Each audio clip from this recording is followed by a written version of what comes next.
Olá pessoal, tudo bem com vocês? Hoje eu vou falar sobre fake news. O que é fake news, qual é o crime da fake news, as responsabilidades, etc.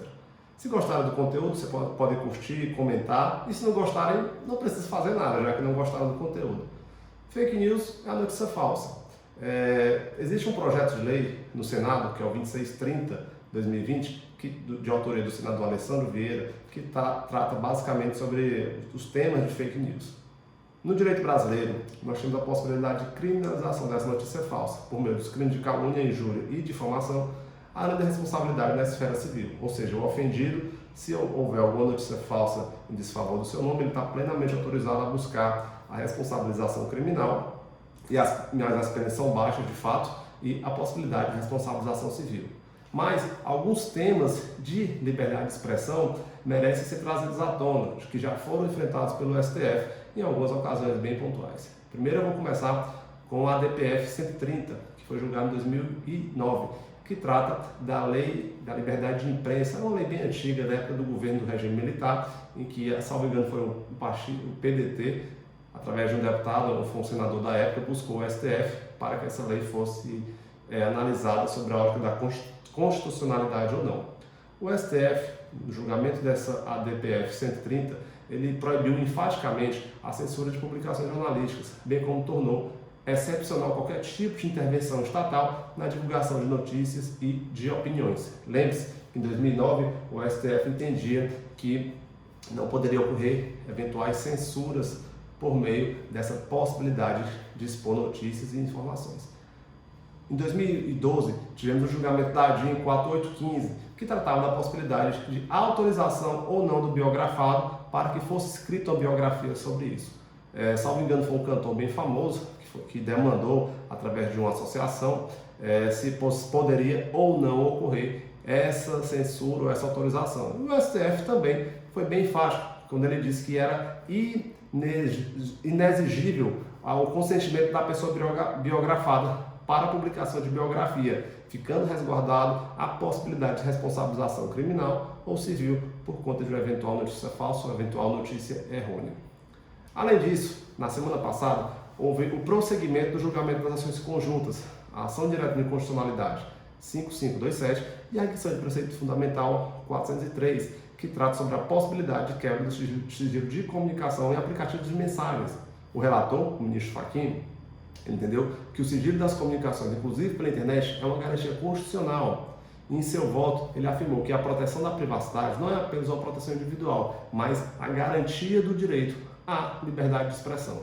Então, note que o STF ele tem um posicionamento de proteger e de alçar essa possibilidade da liberdade de expressão a nível máximo, enquadrando como uma garantia até constitucional, uma garantia fundamental ante esses julgados que eu retratei para vocês.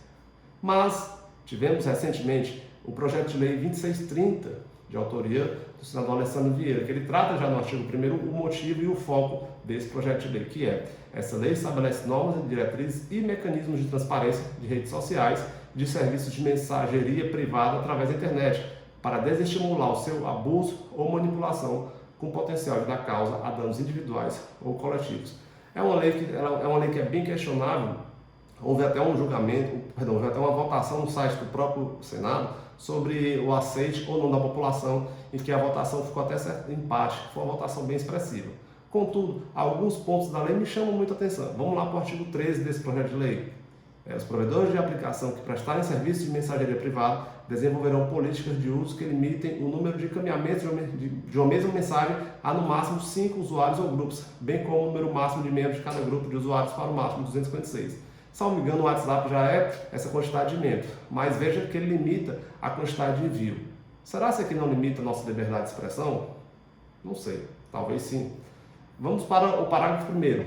Em período de propaganda eleitoral estabelecido pelo artigo 36 da Lei Eleitoral e durante situações de emergência ou de calamidade pública, o número de encaminhamentos de uma mesma mensagem fica limitado ao máximo de um usuário ou um grupo.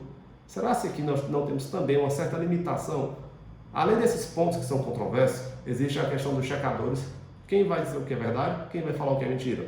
É um comportamento um pouco complicado. Em pleno 2020 nós temos esse tipo de questionamento sobre quem vai falar o que é verdade. Será que é um órgão do governo? É um órgão privado? Como serão remunerados?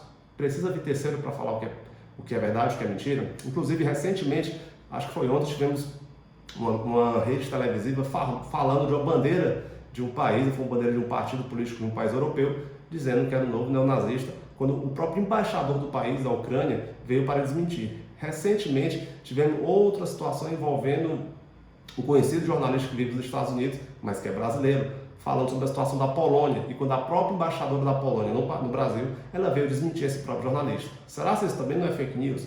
Então entenda que a tela da verdade é um ponto muito controverso e de complicada verificação, porque não sabemos o que é verdade nem o que é mentira, mas nós já temos, de certo modo, uma legislação que tutele isso. Então veja que enquanto o parágrafo 1º do artigo 13 do projeto de lei 2630, ele limita esse encaminhamento para uma pessoa ou um grupo, nós temos as televisões, a mídia impressa, a mídia e as rádios, esses meios de comunicação que exigem autorização estatal, divulgando suas mensagens verdadeiras ou mentirosas para milhões e milhões de pessoas dia após dia. Ou seja, você vê que ao passo que o CNPJ ele tem uma certa liberdade de expressão assegurada, os CPFs, os cidadãos comuns, terão uma certa limitação, haja vista esse projeto de lei. Eu entendo esse projeto como muito questionável e que o STF já vem se comportando de forma contrária até que o próprio projeto de lei trata. Então vamos ver como será o desfecho disso e vamos acompanhar os próximos fatos. Então é basicamente isso, a minha opinião pessoal sobre esse ponto, e eu acredito que devemos ficar bem atentos sobre o que vai acontecer e os rumos que o nosso país está tomando. Esse é o vídeo de hoje, um abraço, fiquem com Deus e até a próxima.